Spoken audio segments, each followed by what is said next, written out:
We like to think of our homes and our daily lives as safe, predictable spaces. We build routines, optimize our schedules, and engineer our environment so efficiently that we feel like masters of our domain. Heidegger called this modern mindset Gestell, or enframing, treating nature and human experience as raw resources to be measured and optimized. Forcing the unpredictable mess of life into calculable boxes creates an illusion of security.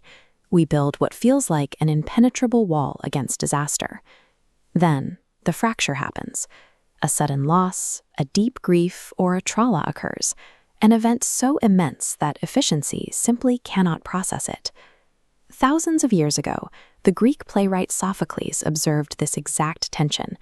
He wrote that human beings are brilliantly resourceful, capable of conquering the seas and taming the physical earth. Yet for all our mastery, we stand completely helpless before the absolute limit of death. When our tools of control inevitably fail against loss, the familiar world we built vanishes. The safety of our daily routine is violently unstitched, leaving us in a landscape that is entirely alienated and unrecognizable. In the immediate aftermath of this kind of shattering, the initial instinct is to scramble. We try to grab the pieces, patch the break, and force our comfortable, highly managed reality to return. But the fracture is final. The old, seamless version of your life is gone, and no amount of engineering or willpower can build it back the way it was. You are plunged into what philosophers call the Unheimlich, the uncanny, or the unhomely.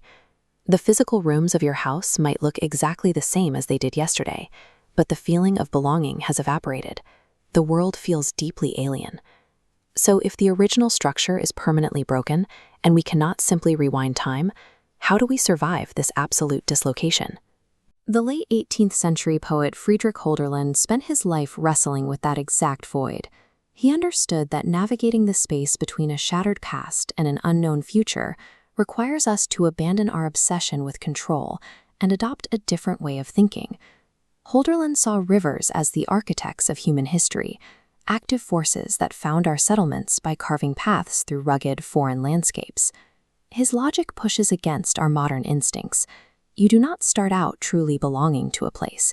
You only become native or homely by first enduring the exile of the strange. Mapped onto human emotion, a vital truth emerges. The pain of loss is not a detour from your real life. Grief is the river itself. It pulls us in two directions at once. The spirit of grief drags our minds backward, aching for an origin or a loved one we can never reach again. Yet that very same current forces our physical reality relentlessly forward into unknown territory. Enduring this terrifying stretch of the unhomely is not a sign that you are failing to heal. It is the mandatory passage required to reach a deeper, more resilient foundation. To survive this passage, we have to stop trying to calculate a quick exit strategy and instead learn how to measure. We must take the exact, quiet measure of the span our loss has left behind. We can draw on a quiet council of thinkers to help us navigate this. The mystic Eckhart offered the practice of Gelassenheit, or releasement, the conscious decision to let go and release the ego's demand to control the situation. The philosopher Simone Weil called for decreation. This is the painful but necessary consent to unmake our tightly clenched sense of self, creating an empty space where reality can finally rush in. Iris Murdoch added the discipline of pure attention. This means looking squarely at the shattered fragments of your life without the selfish desire to escape them or pretend things are better.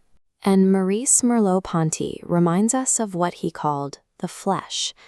Even when our psychological grief feels entirely detached from reality, our physical bodies remain intertwined with the earth, anchored by the wind, the sky, and the ground under our feet. Together, these tools teach a difficult discipline.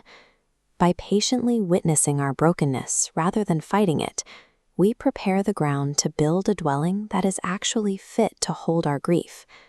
We see this philosophy realized in the Japanese art of kintsugi. When a bowl breaks, the shards are honored rather than discarded. Instead, the cracks are filled with a brilliant gold lacquer. That gold is the physical equivalent of attention and releasement.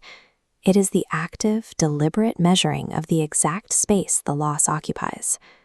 The mended vessel stands visibly altered, becoming physically stronger and more luminous, specifically because it bears the lines of its fracture. In philosophy, this is what it means to truly dwell. It is a way of living on the earth that accepts the permanent marks of human existence, remaining open to mystery and irreversible change.